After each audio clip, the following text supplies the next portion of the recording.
属灵生命没有办法起来行走，我们都是怎样被服侍的，接受施舍的。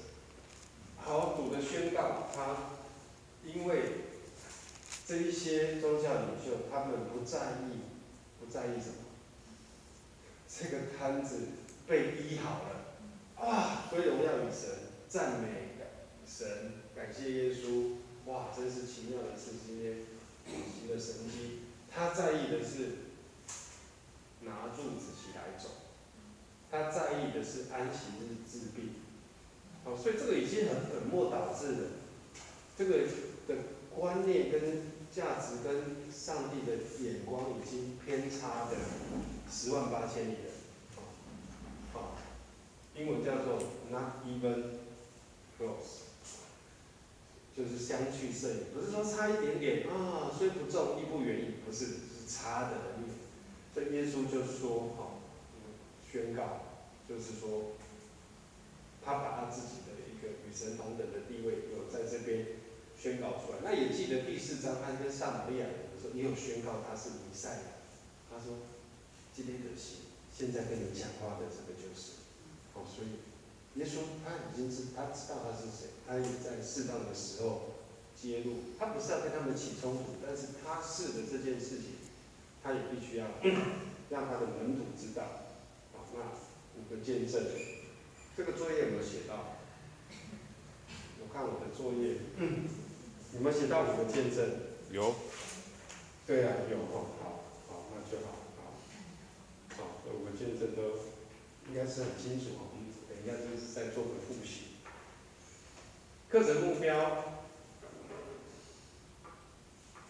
质疑，有人质疑，我们就要，因为耶稣已经宣告过了，现在这是我们的责任，让我们为主来宣告，为主来，这个叫做 claim， 就是宣称，或者是告白，或者是证明，向世人来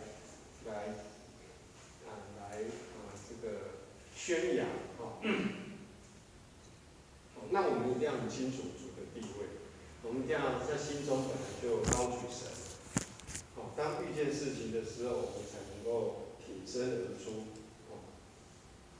为真理，为信仰，为基督来出声，恭维在之前，那我们就是领受、凭信心的接受、相信神的应许，都是真的，都是是的。我们心里的信心越大，越有盼望，我们的话就会讲得越肯定，不会有时候我们讲话会怎样怀疑啊，或者是有一点自己担当，对不对？就是我们越领受的这个，我们读四海读经，就是要把信心扎根在基督，扎根在神的话，然后在生活中活出来。好，这个图其实很有意思但是有一点现在的城墙就是这个，现在只剩下这一些。你去耶路撒冷，而且耶路撒冷现在也不完全属于以色列，里面还有清真寺，对不对？我是没去过了，就是想象就觉得说这个是什么地方？这个就是亚伯拉罕跟以普拉西同一个人，但是以实玛利说我们的祖先是以普拉西，他们是回教，他们是阿拉，然后以实玛利跟以撒就是同父异母的兄弟，所以你看2个人，哇，这样子经过了几千年，变成这个世界的这个，还一个就是很没有解决的乌俄了台湾跟中国了北韩、南韩然后中东都是一些未来很有可能发生国与国冲突的地方，就是这样，而且他们好几个国都要想要消灭以色列，但他们本来是祖先是兄弟。好，那这个字真的很小比较看不清楚。耶稣时代的城墙就是黑色的这个，橘色的是现在剩下的，黑色的是当时都有的。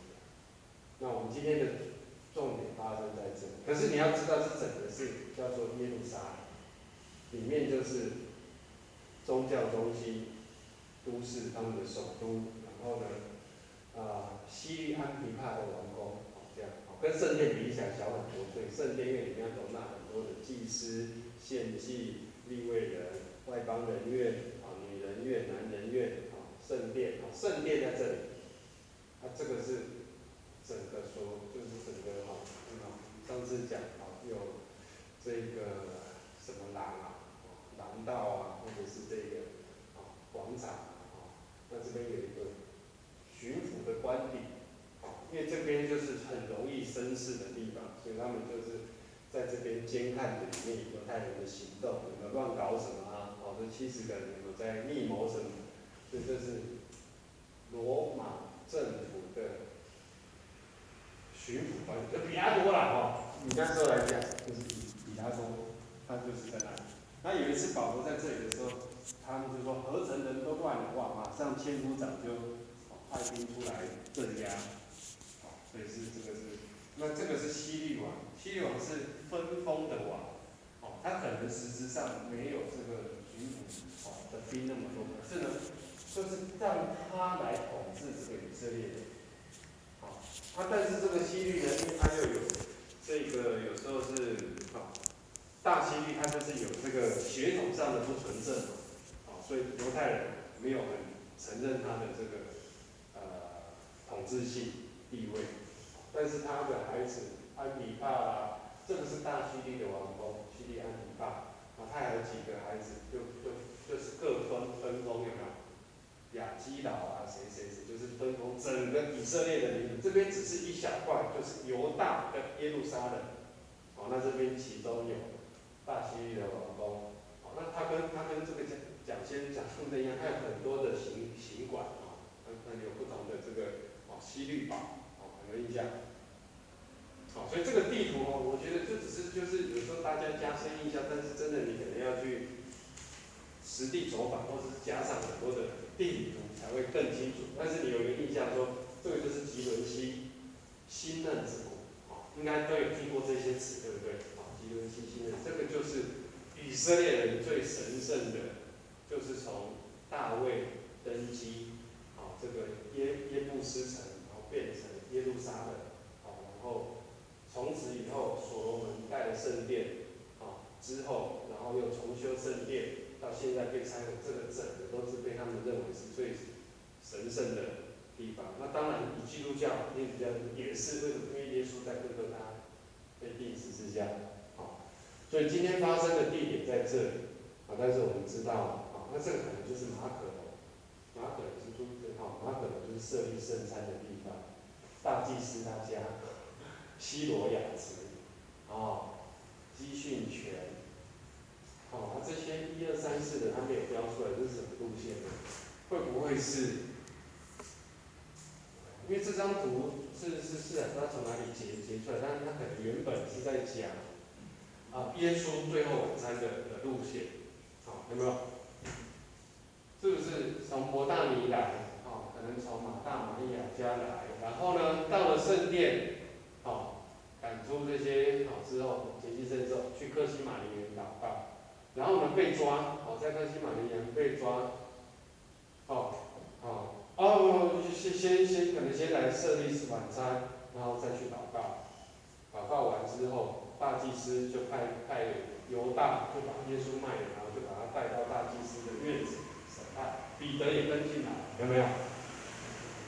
彼得烤火的时候说：“我不认识他，你说什么？你这个人乱说，你认错了，我们不是跟他一伙的。”在这里。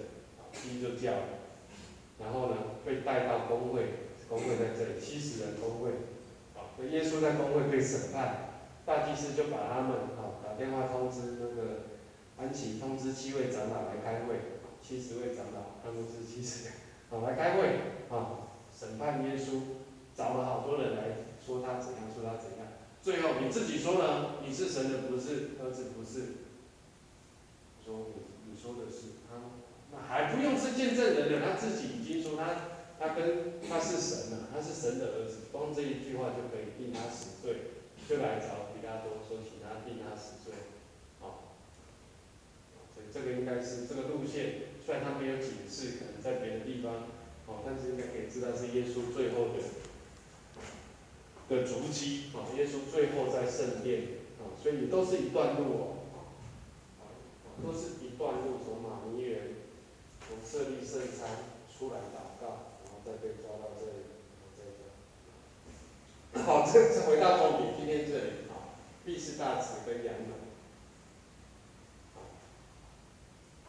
那我们等一下看的一个照片是从这里看过去，后面有圣殿，从这里看过去你看，从毕士大池看过去，羊的门，圣殿，毕士大池，所以你看是从这个角落，耶路撒冷的角落看过去，会看到毕士大池东北角，好像今天作业第一题嘛，从东北角看过去，会看到这个圣殿。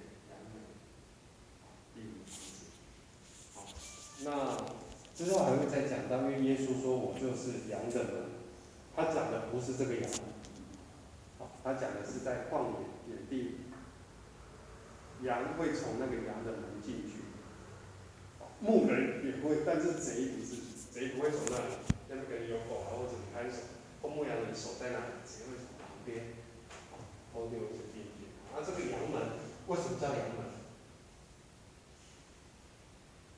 查看，我也不知道。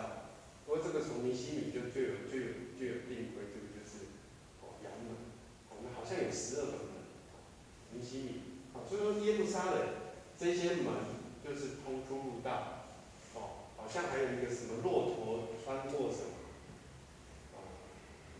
真的耶，穷人进上帝国，骆驼穿过这里，好像就是有一个门叫做。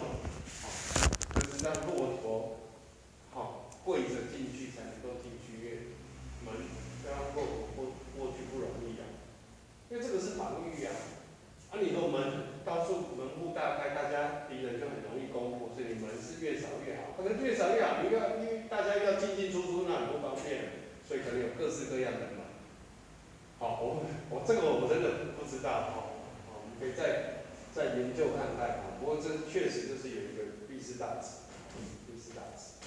那考古出来的这个就是跟圣经这边约翰福音讲的是，那地下会有涌泉就是一个涌泉，所以那个水是真的会动所以你也可以说它是一个自然现象，也可以说是应该不是这个天使下来的，应该是一个传说，一个迷信不代表真的上帝，圣经没有记载，对不对？圣经唯一的记载就是那个摊子说的，他说好像下去的时候就会这个是不是真的。上帝有跟摩西讲说，你盖这个池，然后呢，天使固定几点几分会下去，下去的时候第一个下去就得医治，应该我们要会分辨是那个他自己说的。好，39种这个。还有4还没有要考试那这个很难考。这个但是我们可以看几样就是说可以分类，就是说有赚钱的这个就是基本上不行，比如什么剪羊毛就是你在做工作赚钱的还有刷什么打滚这些都是在准备要收成在赚钱的还有什么染色刷油漆加工，就是说你这个在工作是不行这些是不行的好，原则1，医治瘫子的这个件事情，代表耶稣来帮助不配的人可以得着医治，甚至进一步耶稣说不要再犯罪，他是希望他不是只有身体，而是心灵与神的关系可以一个全人的医治，可以成为一个健康的整全的人。司大池还有一个名称叫做怜悯之家，就是耶稣在这里行他的怜悯。好，因为这个摊子就是脚枯干，无力自救，但是耶稣问他：你要痊愈吗？在以赛亚书说，弥赛亚来的时候，瞎眼得看见，瘸子怎么样？能行走。对，所以耶稣也是用这个来，这是第几个神迹了？第三。那复习一下，第一个是迦南的什么？婚宴水变酒。第二个呢？医治大臣。大臣的儿子嘛。那地点在哪里？加利利。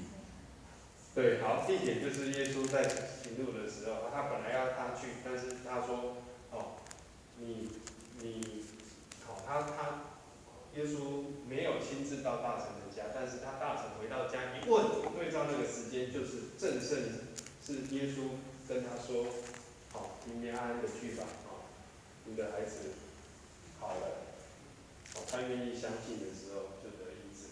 好。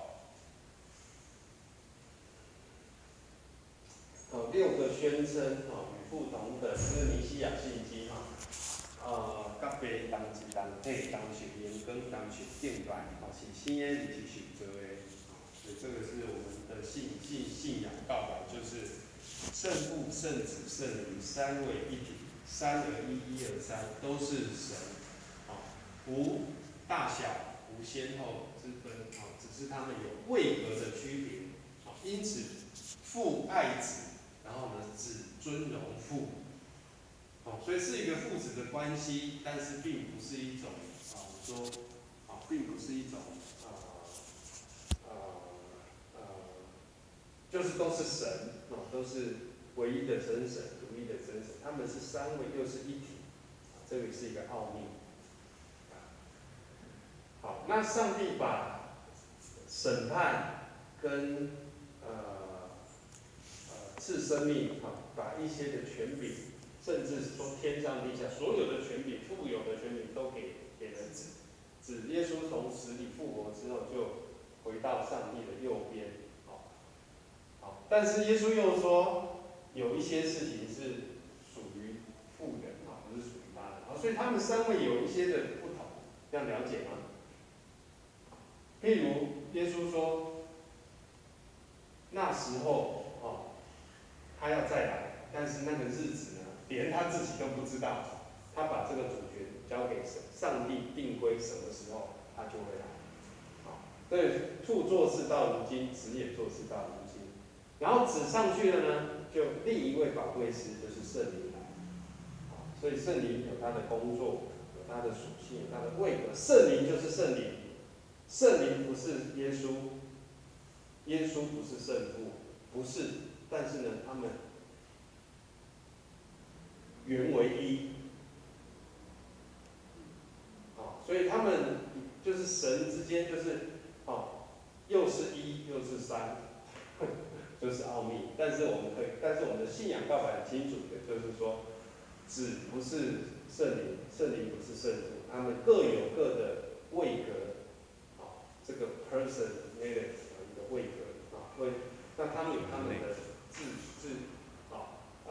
自主跟他们的这个就是人嘛，就有一个自主权有一个自主权，可是他们又是很彼此合一的，所以他们不会打架不会说哇一点他表你要听我的，然后他们三个在那边吵架，不会，他们会说我们从创世纪是常听到说我们要下去，我们岂可瞒着亚伯拉罕？他们所以是他们的意见是什么？是一致的。好，那只是在一些事情上，尤其耶稣道成肉身的事情上，是上帝定义，然后呢，耶稣顺服，他愿意成为这样子的角色。好，按照很多主动资料讲义里面都有。原则2就是基督他讲的这6个宣是代表他对真理跟自我身份的认识。所以你要认识你自己，你就不会人云亦云，或者是随风飘逸，或者是把持不定。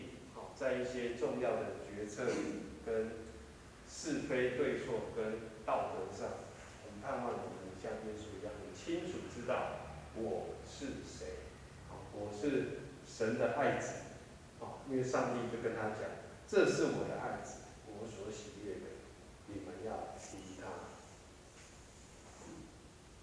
那安息日当然就是，可以看见这个故事里面有一些的有趣的线索，就是说，安息日治病可以还是害命可以？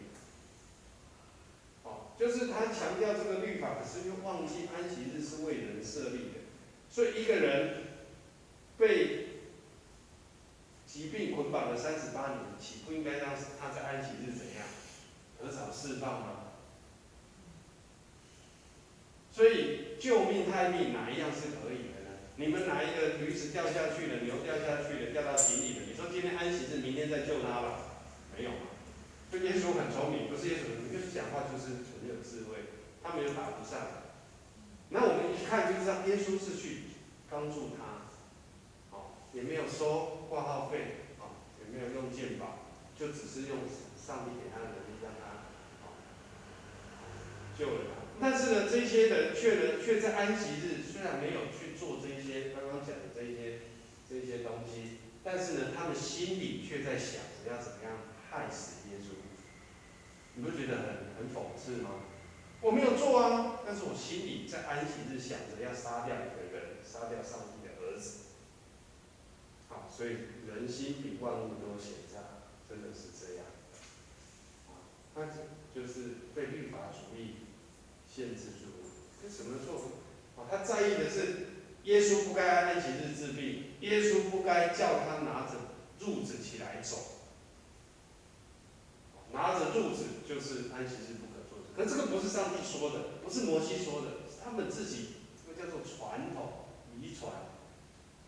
包括现在已经21世纪了，台湾人、华人、世界各国还是很多人都被这个包。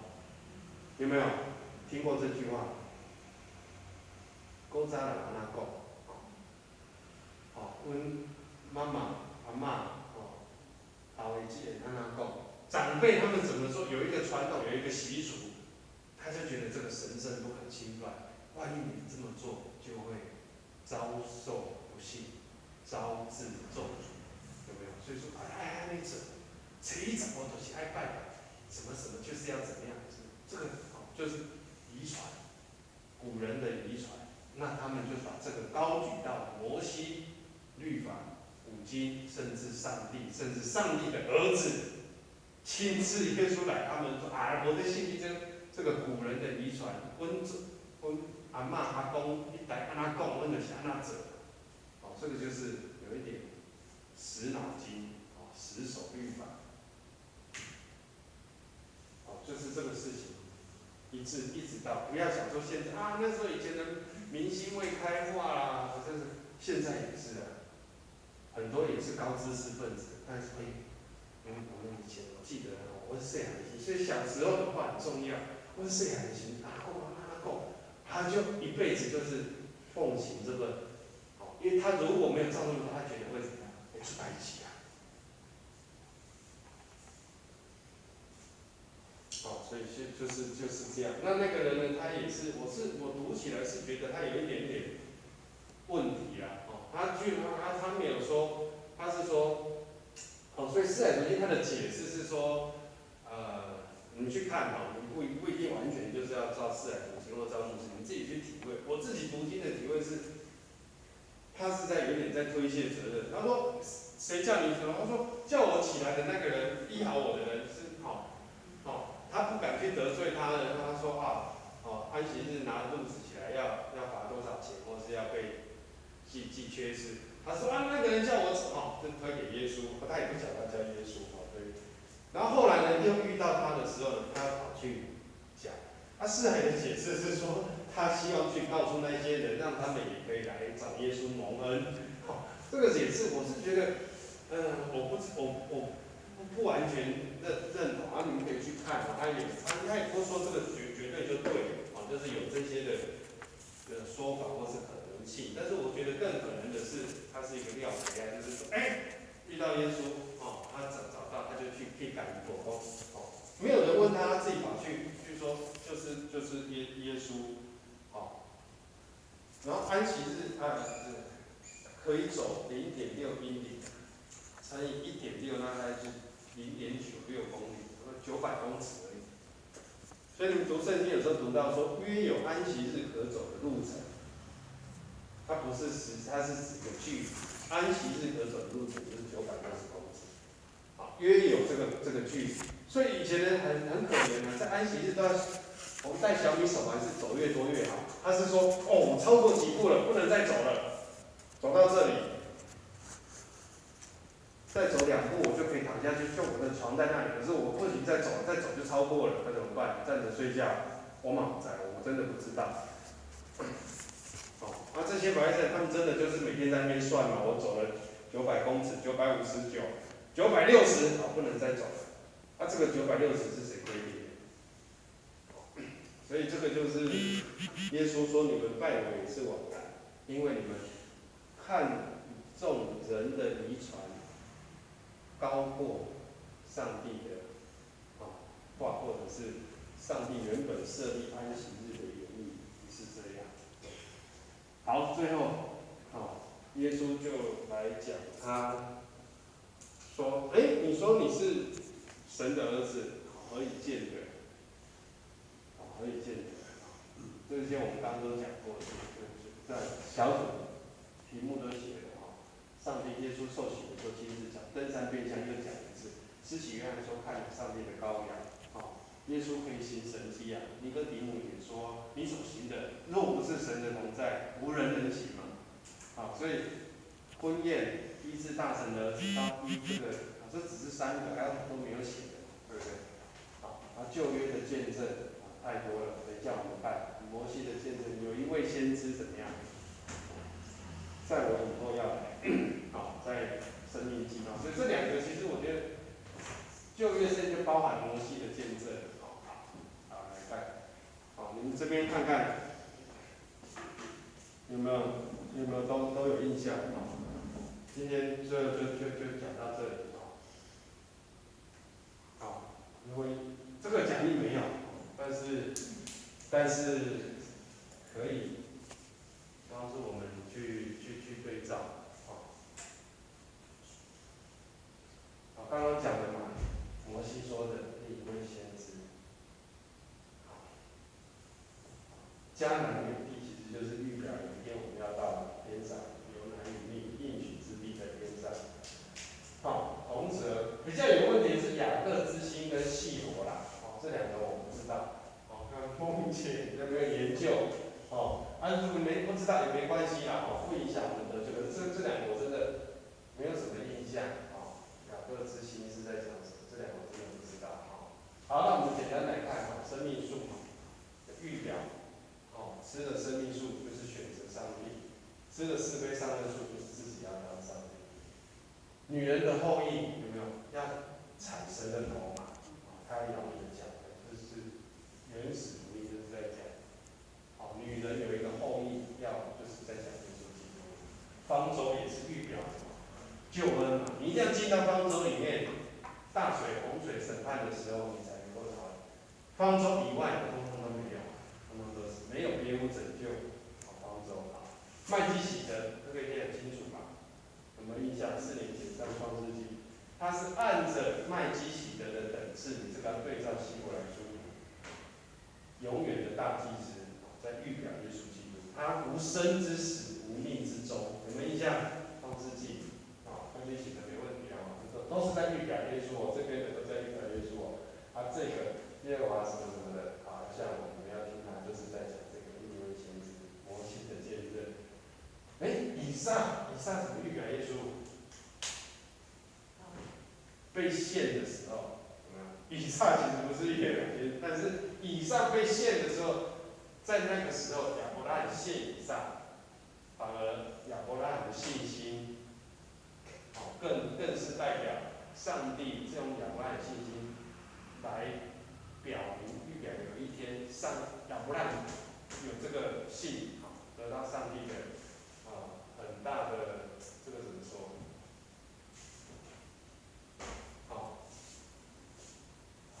赏，或者说因为说 appreciate 上帝很擅长亚伯拉罕，因为他是真的是有信心。离开信心，亚伯拉罕信心之路，他有跌倒嘛，悔过这短路，叭叭叭叭。但他最后的信心的最高峰，就是他把他最爱的献上。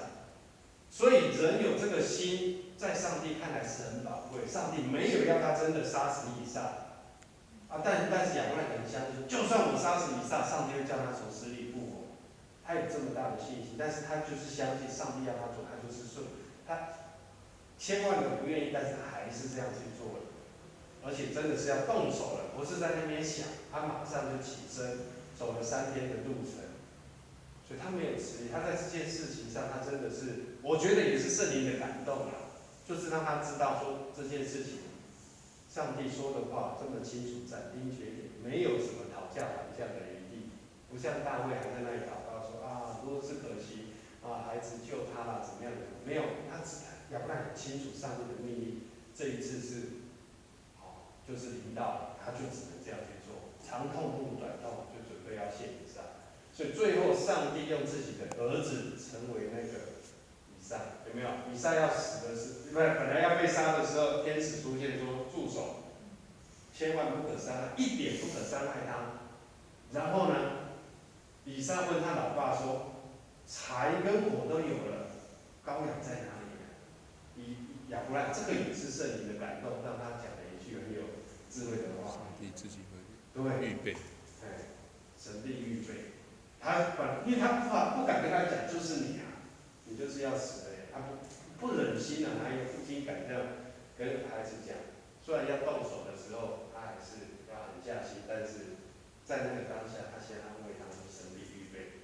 结果上帝真的就预备一只羊，那只羊预表耶稣嘛。所以这个以撒还要括号亚伯拉罕他爸爸的信心，还要再括号那只羊，这样整个故事图像才完整。最后被杀的是那只羊，就是耶稣有一天，我们约翰讲的，就是约翰的见证，看上帝的羔羊，背负除去世人罪孽的，这样就连起来了。好，万国都要因你的后裔得福。希伯来文是单数，因你的那一个后裔得福。上帝不是说万国都要因为以色列，因为以色列要出很多奖丸出诺贝尔医学奖解决 COVID-19 所以万国要因你得福，不是那个意思，是要因你那一个后裔得福。那这个后裔是谁？大卫、所罗门？不是耶稣基督，所以就是这样很清楚。细罗我不知道，我们研究研究。细罗我加功课。好，羔羊这个你更清楚了吧？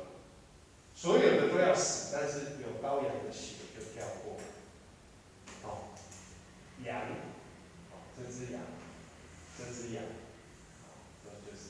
所以耶稣说：“我就是活水，我是磐石，我是天上降下的玛纳。”那金灯台陈设里也都在圣殿里面有它神圣的意思，就是光，世上的光。我是生命的粮。五种祭也都是预表大祭司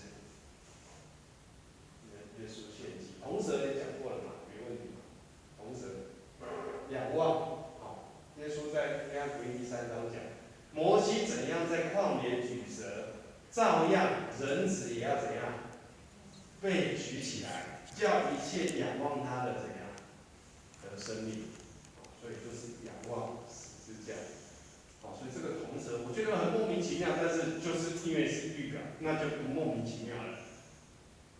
这个事件，上帝就是因为上帝超越时间空间，他已经知道耶稣有一天要上十字架，所以他在旧约，好像没有看到十字架的，有以撒背茶，背着柴，很像耶稣背着十字架这种恐怖，对不对？背着自己的柴，不晓得那个柴等一下就是要点火烤自己的。耶稣背着十字架为我们牺牲。那找不到十字架，怎么仰望十字架？就是铜蛇。铜蛇讲过，它蛇本来有毒性，但是这个铜蛇是没有毒性，反而仰望可以得活。但是这个铜蛇又是代表罪，撒旦的形象，罪性代表这个罪耶稣替我们担当，也定死在十字架上。所以呢，现在活着，如今活着不再是我，乃是基督在我里面活着。我的旧人怎样，已经与主同定十架。好，这样整个把它连起来。好，雅各之心，我们在。找找看，我帮你讲，它是不是一个代号还是什么？我不知道啊。好，好，时间也到了，我们今天就最后一个原则啊，就是上帝很清楚，从旧约一直到新约，贯彻始终，没有违和，没有矛盾，前后一致。好，没有我们想不到，只有我们可能是我们不知道。那上帝说，他要赐给我们超过我们所求所想，寻找就必寻见。我们在四海灵经这边就可以很清楚看见上帝的话语，就是很奇妙的赐给我们。让我们读到旧约，我们就对照新约；让我们读到新约，回想起旧约啊，原来就是在预表旧约的影儿，在新约成为了真就是实体。耶稣基督是上帝本体的真相。好，OK。真的是吗？